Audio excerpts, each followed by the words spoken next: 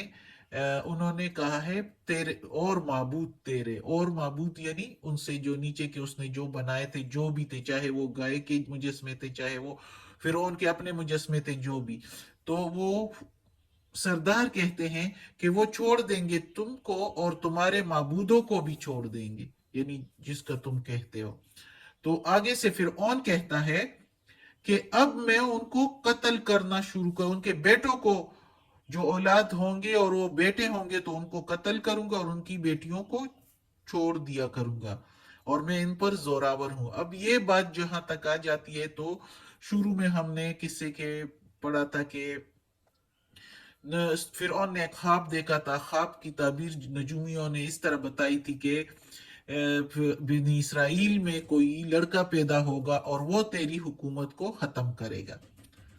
تو پھر فرعون نے کیا کیا کہ بنی اسرائیل میں جو بھی لڑکے پیدا ہوتے تھے تو ان کو قتل کیا جاتا تھا اور لڑکیوں کو چھوڑ دیا جاتا تھا، تاکہ وہ ان کے آ کے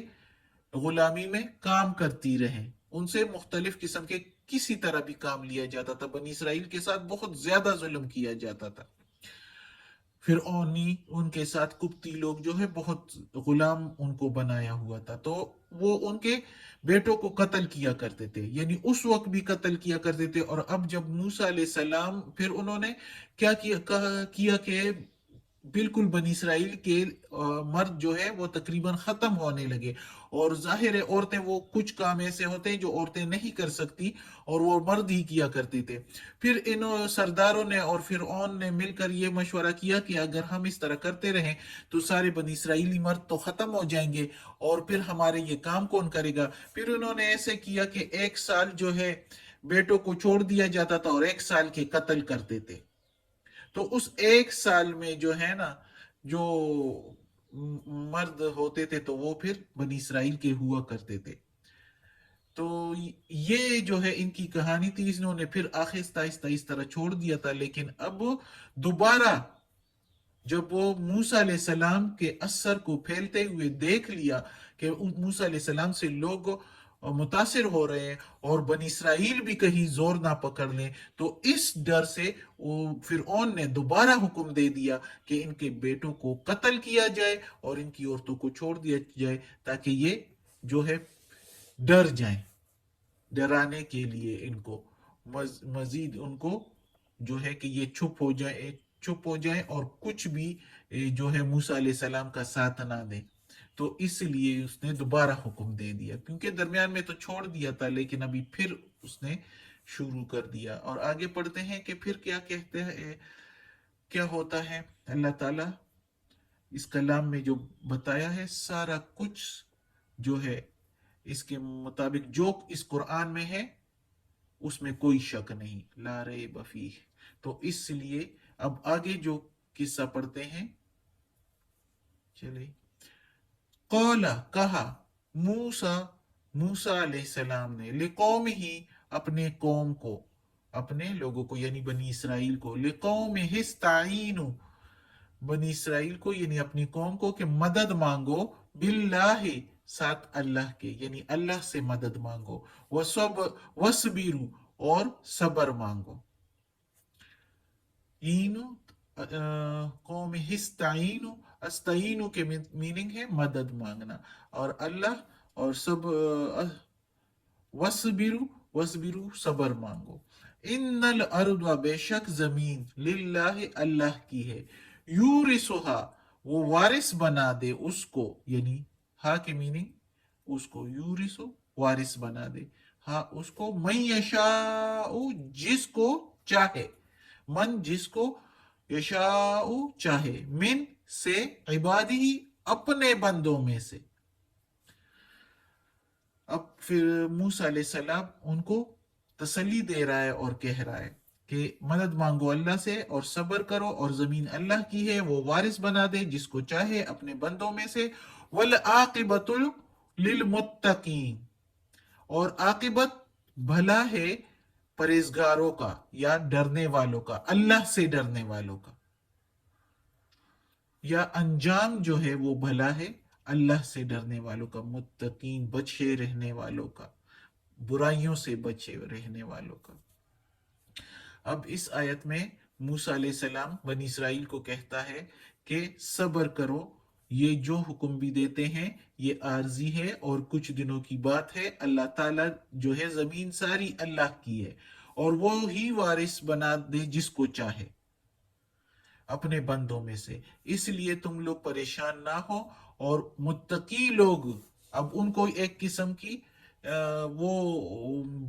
تسلی بھی دے رہے ہیں اور ہمت دے رہے ہیں کہ جو اللہ کے لیے جان دے گا، اللہ کے لیے قربانیاں دے گا، اللہ کے دین پر چلے گا اور کسی سے نہیں ڈرے گا، اللہ ہی سے صرف ڈرے گا، تو انجام انہی کا اچھا ہے،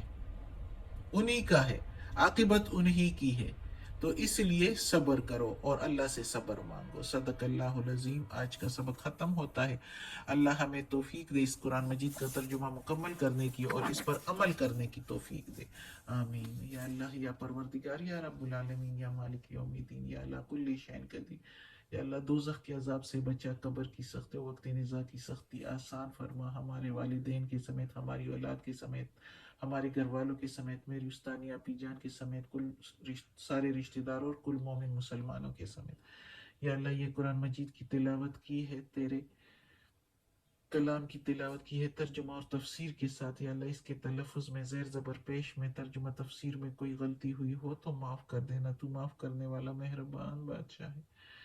یا اللہ تو ہمیں اپنے نیک اور صالح لوگوں میں شامل کر دے اور ہمیں عافیت والے معاملات دے، ہماری بیماریاں، تکالیف، پریشانیوں اور برائیاں ہم سے دور کر دے، آمین ثم